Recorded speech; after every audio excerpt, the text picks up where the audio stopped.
Hey Marty, a home win. Yeah, finally, right? Yeah, yeah, I'm very happy, and yeah, happy for the players. They have been working hard to get this one. Extremely happy for the fans that they have waited too long to get this one. But yeah, I think that shows that in the last week we start to feel like we could build a momentum, and it's a massive day for us. Big day for Rayan Kolli as well, but obviously Jan coming off very early in the game, you're probably thinking, the injuries can't get any worse. Yeah, from one side I'm extremely happy for Rayan, because it's not easy to jump after just 10 minutes in a game like this, in a game that requires a lot of focus, because the way Norwich plays, we knew that they would like to build, and they are actually a very fluid, dynamic team that change a lot the structures when they build up, so it's not easy to defend against them. Credit to the players that execute fantastically. The way we wanted to press high, it reminds me a little bit the first 20 minutes that we played against Hull City, in the sense that we built a good atmosphere, good momentum together with the supporters, pressing really high. So happy for Rayan, because it's not only the goals, but as well the fact that he understood what it was needed, and yeah, now hopefully he will understand as well what he needs to keep improving as a player, and it's the first of many. On the other hand, I'm obviously very sad for Jan, because he comes from, I would say, two very strong performances, scoring 2 important goals against Cardiff. And yeah, this is something that we need to improve as a club, that it has been too many injuries, and it's something that I'm very worried, and I've been saying for a long time that it's an area that we need help and we need to improve. Is it dead leg? Yeah. What's no, it seems like a hamstring. Oh really? Hamstring tear. Yeah. A tear. We'll see tomorrow. I'm not gonna play doctor. I understand. One of my big things is respect the rules, let everybody do their jobs. So he felt like a muscular tear. Hopefully we're gonna get good news tomorrow. Let's see. The first evaluation seemed like a muscular injury, but we'll see. In the case of Paal, he felt a hamstring as well during the halftime, so it felt a minor feeling.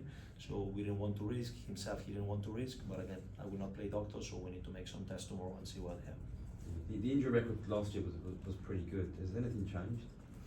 Yeah, good question. There are things that I felt that, as I said, that we had to improve, perhaps as well some things that we could have done better in the past. It's something that we need to look at ourselves and see how we can improve. But again, this is an area that the club wants to manage in a certain way, and yeah, let's see what happens. With Rayan though, he's obviously had to be patient and wait for his time. He's not short of confidence, I don't think, but it's a real big moment for him to score in front of at home as well. Very happy for him. He's a talented player, and you know that since I came here, we tried to give him some opportunities. He unfortunately picked 2 muscular injuries last season. If you remember, he played a game, I think it was a cup game, where he did really well, and then he picked an injury. So it was not possible for him to come back. He had a setback on his recovery, so unfortunately he missed the last part of the season. Then this season it has been some things that drive him or slow him the process for him to get minutes again.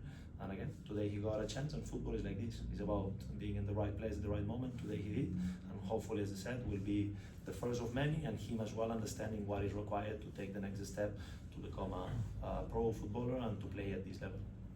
I mean, given the fact that you had missing today, 2 teenagers, and finished the game 1-3. Is Benny a teenager?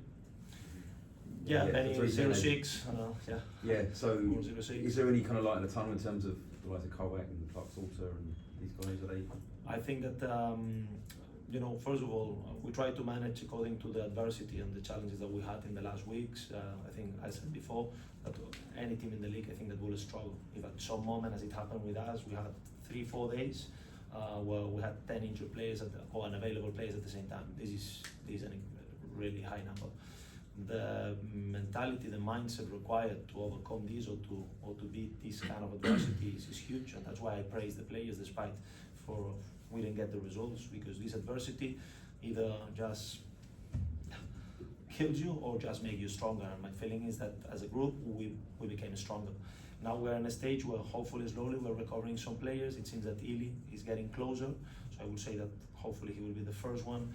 Then Michi is quite close, so as well we need to go step by step, because it's the second calf injury that he picks, so we need to be very careful as well on the way we do this. But yeah, there is a fantastic medical team working with them, and then we need to make sure that when they are back there is no setbacks. Then Said that with Jack and Jake, we'll see. I think it will take a little bit longer than Michi and Ili, but again, I will not play very accurate times because I think that it can change, it can adjust. The important thing is that the ones who are jumping are responding, and despite adversity, I think that you could see that there is a committed team, that some days some small margins are going in our way, so we pick points, and some other days it has not been the case, but the important thing is to build momentum and keep improving. I guess the performance of Liam Morrissey have kind of, it's helped you not have to rush kind of Jack back. That's been a bonus, I guess. He has been, I think that both Liam and Fox were very unfortunate to pick injuries in the moment that Jake picked an injury. So it's very, I would say, unlucky. From 4 central backs, have only one available. If we consider Jimmy as a right fullback, he has been playing mostly with us. So the fact that we had to play with Sam Field at some moment as a centre half, I think it's very unlucky because both Fox and Liam, I think that they are very important players for us. I think that Liam is growing. We had to risk, if you want, a little bit in terms of how many minutes he should have played. We push a little bit and he's responding really well. And today was a little bit about protecting him. He picked a yellow card. We have an important game on Wednesday, but he was performing at really high level. And then we have a player like Fox that we know that he will always respond. Just one last one for me. Just with, if Taylor's injury is as bad as you fear, I mean, you really like him in terms of strikers. I mean, the transfer window opens in about a month's time. Is there already kind of movements of perhaps getting him a striker on loan, or? I think the club knows what I think, what I know, and my focus is try to maximize everything from our players. I think there is still a lot of potential that we need to develop, players that need to keep improving. That I think that as a team we must improve because that's the only way to go. And what happens on the window transfer, we'll see what happens. We've got 3 clean sheets in a row now, so we're starting to see some sort of defensive momentum similar to last season. What can you kind of pick that down to in the recent form?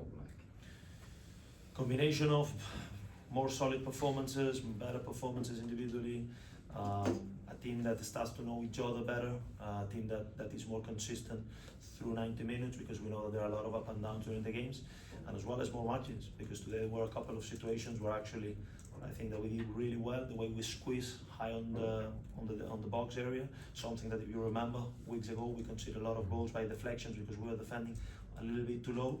So even if when we are in these low block situations that we don't like to be, but sometimes you need to accept that the opposition will gamble as it was the case with Cardiff when they were 1-0 down, or it was today against a team like Norwich that has the best scoring accuracy or finishing accuracy in the league. I think that we defend much better, but the game, football is a funny game because we are the 3rd in the league in terms of finishes, and Norwich is the 13th in the league in terms of finishes. Despite of that, they got 35 goals before today, or until today, and then we had before today only 15 goals. Football is a game of accuracy and of quality. That's why I always say that data, numbers, they will always explain the story in the way that we want to explain it. Today I saw a team in Norwich that has fantastic accuracy and capacity to score goals, and today in the small margins, you could see in the second half, we conceded a goal, it was disallowed, and the next action we scored the third goal that almost closed the game. So football is about the small margins. So today we're very happy, but we need to be aware that on Wednesday we have an important game, and we need to be enjoy tonight, but then tomorrow we go again and make sure that we're ready for Wednesday because it will be a massive challenge again. Another question also about Saito's role. It seemed like he had a different kind of role today. He's not kind of hugging the wing and attacking down that way. He seemed to be floating around, kind of winning the ball back a lot more. Is that something that you'd worked on, or was that just in-game management that changed that?